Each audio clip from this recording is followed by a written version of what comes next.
Transcription number 190, speed 100 words per minute. Start. Mr. Chairman, the Finance Minister referred in March last to the difficulty of obtaining the foreign exchange required for the 10th five-year plan. He referred to it again in May last, but he said that whatever the difficulties might be, he believed that sufficient resources would be available for the hardcore of the plan.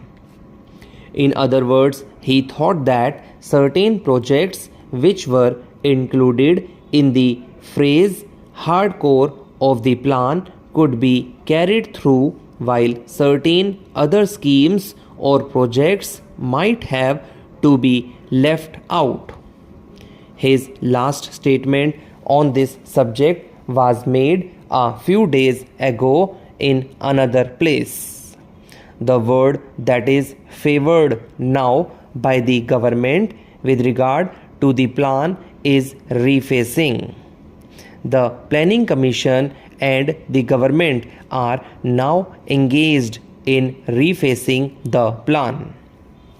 The Finance Minister, while referring to this, said that whatever the people spoke of the refacing of the plan or of the allocation or reallocation of priorities, it meant that a little pruning was implicit in the re-examination of the plan. Now, sir, we should like to know what exactly this refacing means. The Planning Commission may not have finished its examination of the question, but I think we can be usefully told on what principles the government are proceeding and what is the extent to which a reduction is likely to be made in the cost of the plan. I read a few days ago, sir, in a daily that it was being considered whether the fertilizer projects might be cut out of the plan. Now the Finance Minister has told us that what constitutes the hardcore of the plan is the production of steel, mining, transport and power. Now, is the production of food essential for carrying out of the plan or not? Is it included in the hardcore of the plan, or has it been given a lower priority than steel and other things? It is very important for us to have this information because we can, from our judgments with regard to the refacing of the plan in connection with the measures that are to be placed before this house very soon, only when we know what the ideas of government on this subject are. It may not be possible for the Honorable Finance Minister to state what the exact extent of the reduction in expenditure will be. At one time, sir, we were told that all the schemes in the plan stood or failed together. If greater industrialization was needed, it was necessary that more food should be produced, that education should be spread so that people who can understand the latest technological processes might be available, and so on.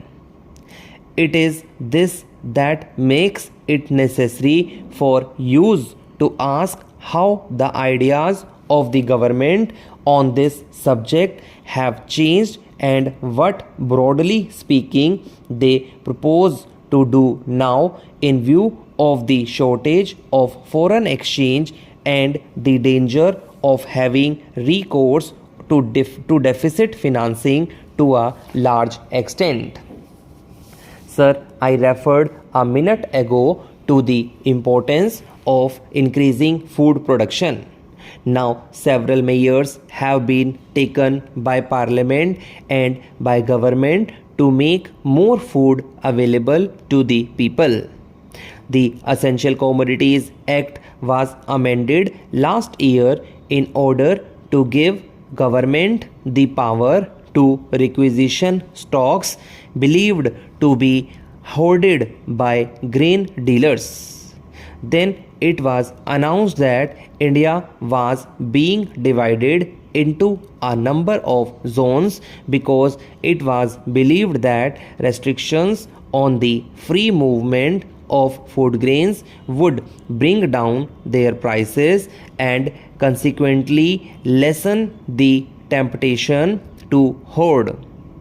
Then, sir, in addition to this, the Reserve Bank asked the scheduled banks to reduce the advances made by them for the purchase of food grains because it was believed that the bank advances were being used in order to buy more and more food grains and hoard them. As a result of these measures, the food minister could say 3 or 4 weeks ago that the rise in food prices had already been checked. Let us see first how far the production of food has increased and to what extent prices have fallen. I shall take first the production of food. The Planning Commission, in its review of the work in the first year of the second plan, said that according to the food production program, an addition in food production potential of about 2 million tons was expected to be realized in 1956-57, and that increase in production is estimated to be of the order of 1.4 million tons. The statement made by the Planning Commission depended on the forecast made at the end of April by the Food and Agriculture Ministry. But a week later, the Food Ministry claimed that the production of food was not 66 million tons but a little over 68 million tons.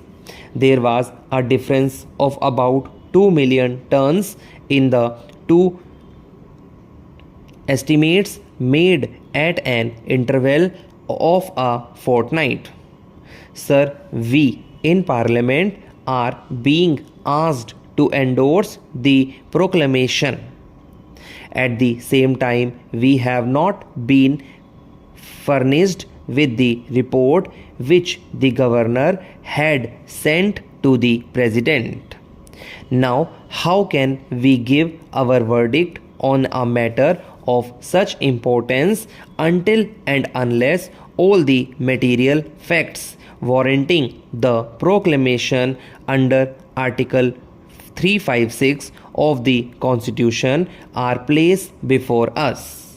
Yesterday, the Honorable the Home Minister said that this report contained only certain facts and figures with regard to the party positions in the dissolved Andhra Assembly. In that case, what is the objection to placing that report before us? It would not give us anything particularly new except certain arrangement of figures made by the governor of Andhra with a view to advising the president as to the course he should take.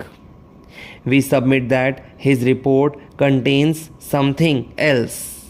It was the duty of the government to place the entire report before us for the closest possible scrutiny and the most meticulous examination by members of this house.